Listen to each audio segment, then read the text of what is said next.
Unicycive is my third startup. Doing it twice before, I realized the best way to build a company, best way to identify a technology is actually to go and talk to your customers. Not where you are, but where they are. For a biotechnology company, in my mind, there are three types of customers. You have patients who get these drugs prescribed to them. You have physicians who are the ones who are administering the drug or prescribing these drugs. And you have investors who are supporting these enterprises. When we think about physicians, these are nephrologists. I wanted to talk to as many of them as possible.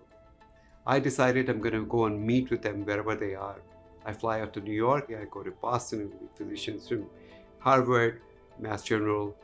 I go to San Francisco, go talk to these academic physicians as well as clinicians who are in community practice and private practice.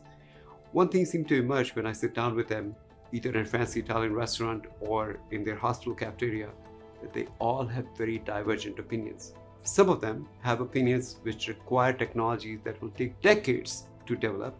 There are others who have solutions in mind that will only solve a problem for a few of them. But there's not one thing that you can develop in relatively near term and that will affect most of their patients.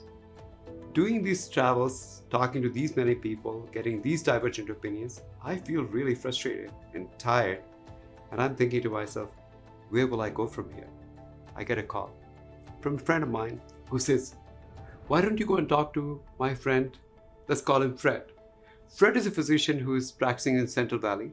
I decided I'm going to drive to Central Valley, California. I take the address that Fred gives me. I decide I'm going to go meet him there. As I'm pulling in my car, I realize this is a sports bar in the middle of a strip mall.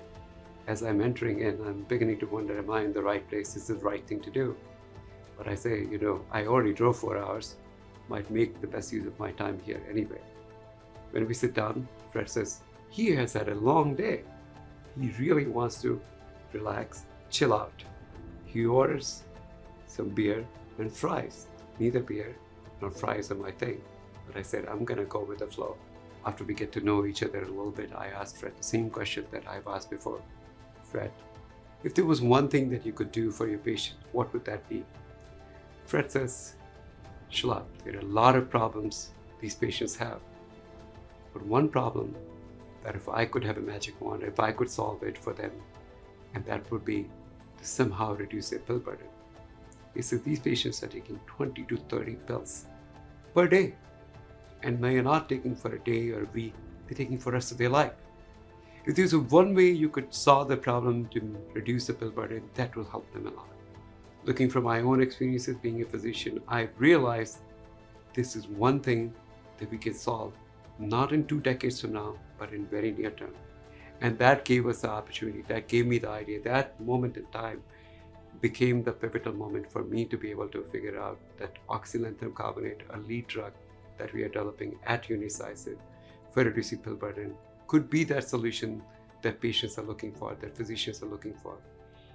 Every now and then, I go to medical conferences, I run into Fred. Every time I see Fred, I think about beer and fries. And it always reminds me, the greatest insight can come from most unexpected places. That encounter with Fred, those beer and fries, changed the course for us at Unicycive. And for that, I'm eternally grateful.